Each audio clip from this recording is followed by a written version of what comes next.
दिग्विजय ने सिंधिया को उनके गढ़ में ही घेरा। सिंधिया को उनके गढ़ में हराने की रणनीति तैयार। ग्वालियर चंबल संभाग तय करेगा सिंधिया का भविष्य। 6 महीने में मध्य प्रदेश में विधानसभा चुनाव होंगे और इन चुनाव में बीजेपी और कांग्रेस दोनों की किस्मत दांव पर लगी होगी।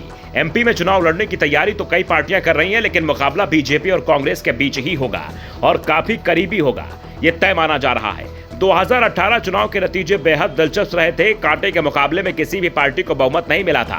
बाद में कांग्रेस ने निर्दलियों के साथ मिलकर सरकार बनाई थी। 230 सदस्यों की विधानसभा में कांग्रेस को 114 और बीजेपी को 109 सीटों पर जीत मिली थी। 4 सीट निर्दलियों के कब्जे में गई थी, जबकि बीएसपी को 2 और 1 सीट सपा को भी मिली थी।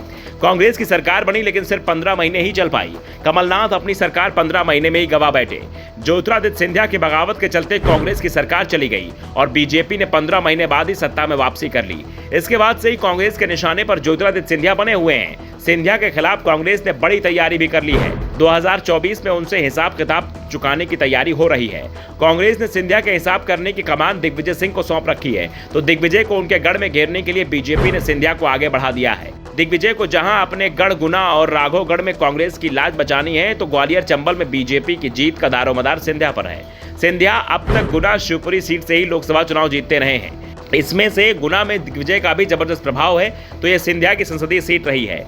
पूरे ग्वालियर चंबल रीजन में सिंधिया और दिग्विजय सिंह का जैसा प्रभाव है, वैसा प्रभाव कांग्रेस और बीजेपी दोनों में किसी भी दल के नेता का नहीं है। दरअसल ग्वालियर में बीजेपी की सियासी जमीन काफी हद तक ज्योतिरादित्य सिंधिया की विरोध करते हुए तैयार हुई है, लेकिन उनके बीजेपी में शामिल होने के बाद ग्वालियर चंबल क्षेत्र के राजनीतिक समीकरण पूरी तरह बदल चुके हैं। पिछले साल हुए ग्वालियर और मुरैना नगर निगम चुनाव में बीजेपी की हार हुई थी। इसके बाद से ही सिंधिया और दिग्विजय सिंह एक दूसरे के खिलाफ मुखर हैं। सिंधिया 2019 के लोकसभा चुनाव में गुना शिवपुरी लोकसभा सीट से अपनी हार के पीछे बड़ी वजह दिग्विजय सिंह को मानते रहे हैं। बीजेपी में शामिल होने के बाद से वे लगातार दिग्विजय सिंह के गढ़ की घेराबंदी करते रहे हैं। ऐसे में दोनों के गृह क्षेत्र के चुनाव परिणाम भी नई सरकार गठन के लिए अहम साबित होंगे। सिंधिया के लिए इस बार राजनीतिक विरासत बचाने की भी चुनौती है और इस विरासत पर उनकी दावेदारी तभी मजबूत होगी जब वो यहाँ पर बीजेपी के लिए ज्यादा से ज्यादा सीट जिताकर देंगे। निकाय चुनाव में ग्वालियर क्षेत्र में बीजेपी को खास सफलता नहीं हाथ लगी थी। मेयर पद पर भी हार का सामना करना पड़ा। दूसरी ओर ग्वालियर सटे हुए राजगढ़, गुना और अशोकनगर का कुछ क्षेत्र दिग्विजय सिंह के प्रभाव वाला माना जाता रहा है। वे यहाँ से सांसद विधायक रहे हैं। उनके भाई लक्ष्मण सिंह भी इन्हीं क्षेत्रों से सांसद रहे हैं और अब चचौड़ा से विधायक हैं।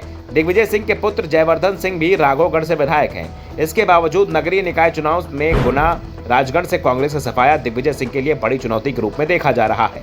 विधानसभा चुनाव में दिग्विजय को अपने गढ़ के साथ पारिवारिक सियासी जमीन को भी बचाने की चुनौती होगी। दरअसल पिछले वर्ष हुए नगरीय निकाय के चुनाव परिणाम भी दोनों नेताओं के खिलाफ गए थे।